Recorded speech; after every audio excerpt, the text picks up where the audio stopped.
So economics lesson 13.3 topic other central problems of economic. So இதுக்கு முன்ன டாபிக்ல நீங்க ப்ராப்ளம்ஸ் ஆஃப் எக்கனாமிக் பார்த்துருப்பீங்க.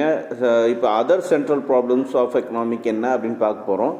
In additional to the central problems discussed in the previous section, every economic faces two other problems.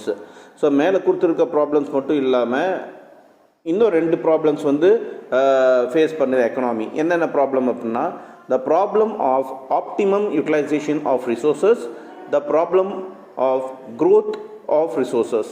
So first என்னன்னாக்கா problem of optimum utilisation of ரிசோர்ஸஸ்னாக்கா நம்ம natural resources நம்மளை சுற்றி இருக்குது, அதை கரெக்டாக யூஸ் பண்ணுற தெரியணும். அது ஒரு பெரிய ப்ராப்ளமாக இருக்குது. ஏன்னா யாருக்கும் இண்டஸ்ட்ரியலிஸ்ட் ஆன ஆளுங்களுக்கும் சரி யாருக்குமே அது சரியாக யூஸ் பண்ண தெரியல.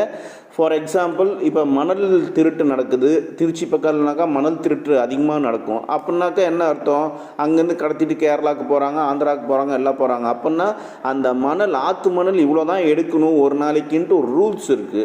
அதை மீறி எடுத்தோம்னாக்கா அந்த ஏரியாவே ட்ரை ஏரியாவே ஒரு சில வருஷத்தில் ஆகிடும். ஸோ அந்த ரூல்ஸ் யூட்டிலைசேஷன் ஆஃப் அந்த ரிசோர்ஸ் கரெக்டாக இருக்கணும். அது ஒரு பெரிய ப்ராப்ளமாக இருக்குது அப்படின்னு சொல்கிறாங்க.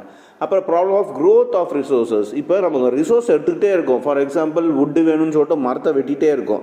மரத்தை வெட்டிகிட்டே இருந்தோம்னாக்கா அப்புறம் எப்படி அடுத்த ஜென்ரேஷனுக்குலாம் மரம் கிடைக்கும், வுட்டு கிடைக்காது. ஏன்னா அதுவும் வுட்டும் ஒரு மனுஷன் வாழ்கிறதுக்கு தேவையான ஒரு விஷயமா இருக்குது. ஸோ அதை எப்படி மறுபடியும் நம்ம க்ரோ பண்ணணும், அதுவும் ஒரு ப்ராப்ளமாக இருக்குது சொசைட்டியில், எக்கனாமியிலங்கிறாங்க. அது இப்போ நம்ம தனித்தனியாக டிஸ்கஸ் பண்ண போகிறோம். First topic is optimum utilisation of resources.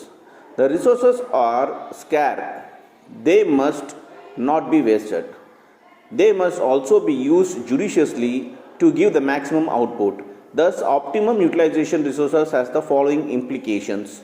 All resources must be utilized and resources must be used efficiently. So என்ன சொல்கிறாங்கனாக்கா, ரிசோர்ஸ்னாவே நேச்சுரல் ரிசோர்ஸ்னாவே அது ஸ்கேர்சிட்டியில் தான் இருக்கும். ஸ்கேர்சிட்டினாக்கா ரொம்ப கம்மியாக அளவாக தான் இருக்கும் எப்பயுமே. அது நீங்கள் எந்த ரிசோர்ஸஸ் இருந்தாலும் அப்படி தான்.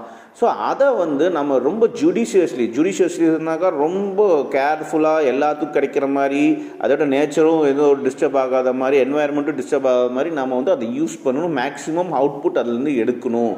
கொஞ்சம் விஷயம் எடுத்தாலும் அதில் மேக்ஸிமம் அவுட்புட் எடுக்கணும் அப்படின்னு சொல்கிறாங்க. ஸோ இந்த விஷயம்